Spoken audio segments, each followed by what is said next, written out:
Yo no sé cómo sea vivir en tanta pobreza. Porque si bien es cierto, yo vengo de una familia donde ya a mí me tocó mis papás tuvieron 14 hijos, yo fui el último, y a mí ya me tocó, pues ahora sí que la parte más fea, porque pues, cuando mi padre fue joven, pues no faltaba nada en la casa. Y a mis hermanos les dio de todo.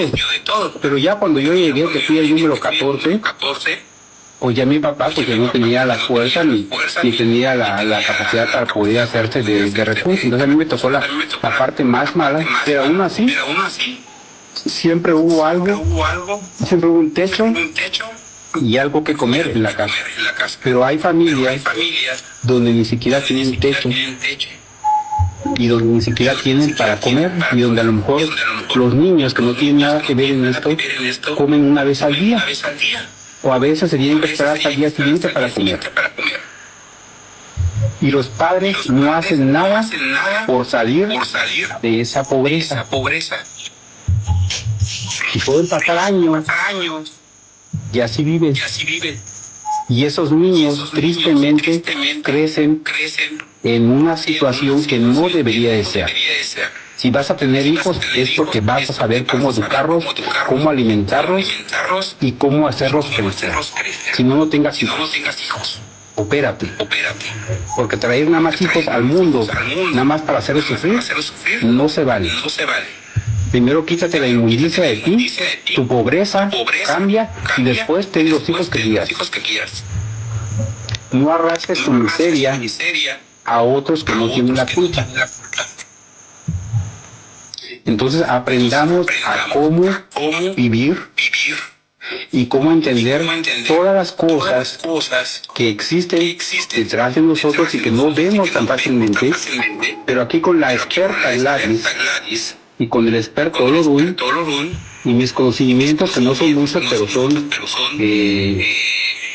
basados en experiencias propias,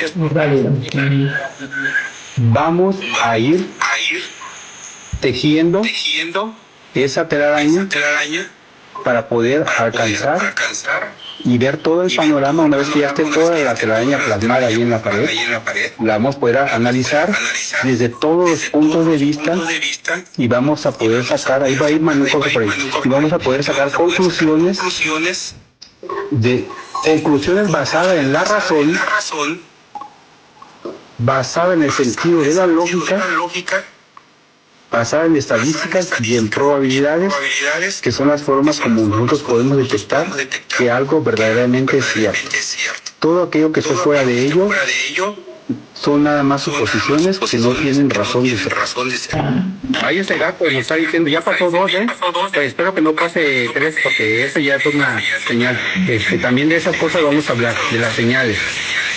Cuando se nos está presentando una señal que para algunos no tiene importancia las cosas que se están pasando, pero para aquellos que sabemos perfectamente que el hecho de que el gato haya pasado 2 veces ahí es una señal, y que si pasa una tercera vez es una señal más fuerte.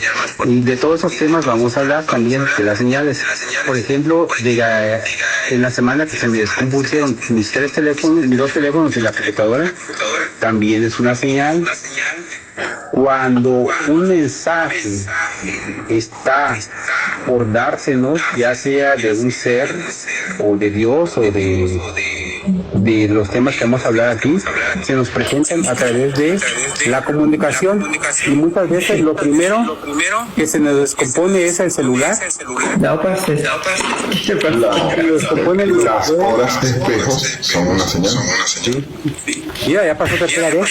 Y cuando se descompone, aparte tu computadora, pues es una más mega señal de que algo está siendo avisado que va a pasar.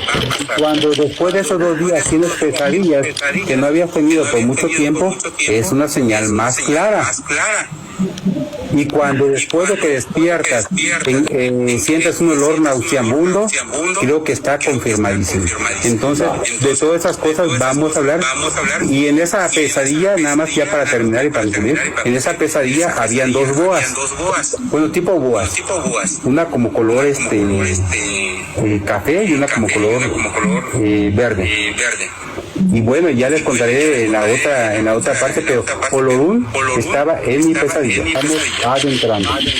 Entonces, vamos a empezar a hablar con el tema de los viajes astrales. Y luego vamos a hablar en el siguiente tema de las pesadillas, que una forma de lograr llegar a un viaje astral es a través de las pesadillas. Y luego nos vamos a ir adentrando a otros temas que ya los mencionamos aquí, pero todo poquito a poquito. No vamos a abarcar todos los temas en un solo live, vamos a ir desmenuzando para poder ir entendiendo las cosas, y el objetivo final va a ser que salgamos de nuestra pobreza, principalmente la pobreza del alma. Porque si la pobreza del alma se muere y la enriquecemos, todo lo demás nos va a llegar por añadidura. Pero para alcanzarlo no se necesitan esfuerzos, simplemente se necesita disciplina.